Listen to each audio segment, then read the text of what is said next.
ഓം ഗുരുർബ്രഹ്മ ഗുരുർവിഷ്ണു ഗുരുർദേവോ മഹേശ്വര ഗുരു സാക്ഷാത് പരബ്രഹ്മം തസ്മൈ ശ്രീ ഗുരവേ നമഃ. ഓം ആപദാമപഹർത്താരം ദാതാരം സർവസമ്പദാം ലോകാഭിരാമം ശ്രീരാമം ഭൂയോ ഭൂയോ നമാമ്യഹം. രാമ രാമ രാമ രാമ രാമ രാമ പാഹി മാം രാമപാദം ചേരണേ മുകുന്ദ രാമ പാഹി മാം. എല്ലാ സജ്ജനങ്ങൾക്കും പദം പദം രാമപാദത്തിലേക്ക് ഹൃദ്യമായ സ്വാഗതം. ഹരി ഓം. ഇന്ന് നിങ്ങളുടെ മുമ്പിൽ അവതരിപ്പിക്കുന്ന കഥാപാത്രം ഏറ്റവും പ്രശസ്തനായിട്ടുള്ള രാമായണത്തിൽ നിറഞ്ഞു നിൽക്കുന്ന ഇന്ദ്രജിത്ത് എന്ന കഥാപാത്രമാണ്.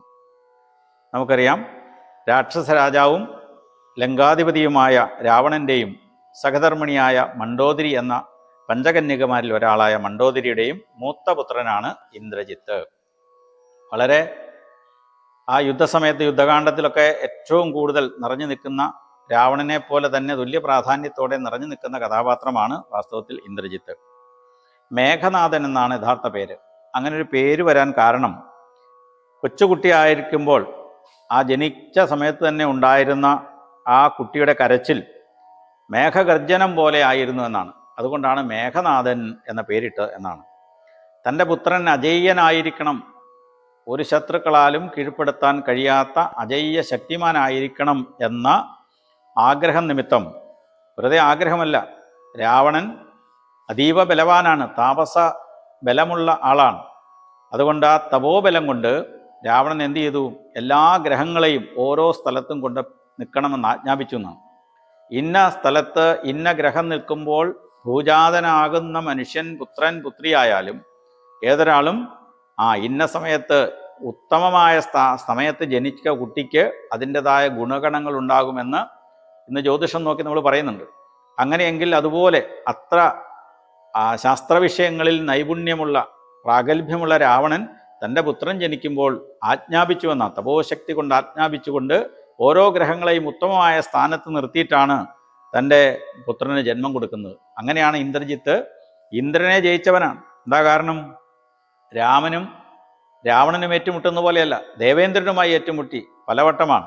ഓരോ പ്രാവശ്യവും രാവണൻ ദേവേന്ദ്രനുമായി യുദ്ധത്തിലേർപ്പെടും. ദേവന്മാരുമായി പലപ്പോഴും യുദ്ധം ഉണ്ടായിട്ടുണ്ട്, പലപ്പോഴും പരാജയപ്പെട്ടിട്ടുണ്ട്, പലപ്പോഴും വിജയിച്ചിട്ടുണ്ട്.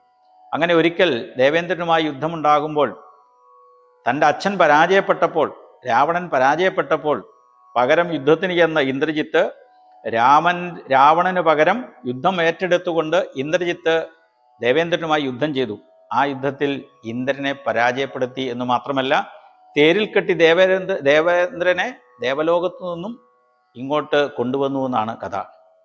അപ്പം അങ്ങനെ അത്രയും പരാജയം ഏറ്റുവാങ്ങാൻ ഇന്ദ്രനെ ജയിച്ചത് കൊണ്ടാണ് ഇന്ദ്രജിത്ത് എന്ന പേര് വന്നത്. ഇന്ദ്രനെ ജയിച്ചവനാണ്. അപ്പം അച്ഛൻ പരാജയപ്പെട്ടെടുത്ത് അച്ഛനേക്കാൾ വലിയ യുദ്ധപരാക്രമം കാണിച്ച് ദേവേന്ദ്രനെ തോൽപ്പിച്ചവനാണ് ഇന്ദ്രജിത്ത്. അപ്പോൾ രാവണന്റെ മകൻ എന്നതിലുപരി താപസനായ മകൻ എങ്ങനെയുള്ളവനായിരിക്കണം എന്ന്, മകൻ മകനാണ്, സന്താനമാണ് തനിക്കുണ്ടാകേണ്ടതെന്ന് ആഗ്രഹിച്ച് സർവശക്തിയും സർവകഴിവുകളുമുള്ള ഒരു സമയം നോക്കി, ആ സമയത്താണ് മറ്റാരാലും തോൽപ്പിക്കാൻ കഴിയാത്ത സമയം നോക്കിയാണ് തൻ്റെ കുട്ടിക്ക് ജന്മം കൊടുത്തത്. അത്ര കഴിവുള്ള താപസനായിരുന്നു രാവണൻ എന്നുകൂടി നമ്മൾ മനസ്സിലാക്കണം.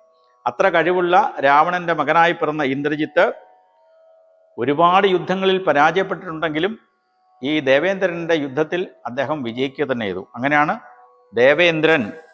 ദേവേന്ദ്രനെ തോൽപ്പിച്ച ഒരാൾ നിലയ്ക്കാണ് ഇന്ദ്രജിത്ത് എന്ന അദ്ദേഹത്തിന് പേര് കിട്ടിയത്. അങ്ങനെ ഇന്ദ്രനെ തോൽപ്പിച്ച് യുദ്ധം വിജയിച്ച് ദേവലോകം മുഴുവനും കീഴടക്കി 14 ലോകങ്ങളും കീഴടക്കിയ രാജാവായി മാറിയ രാവണന്റെ മകൻ.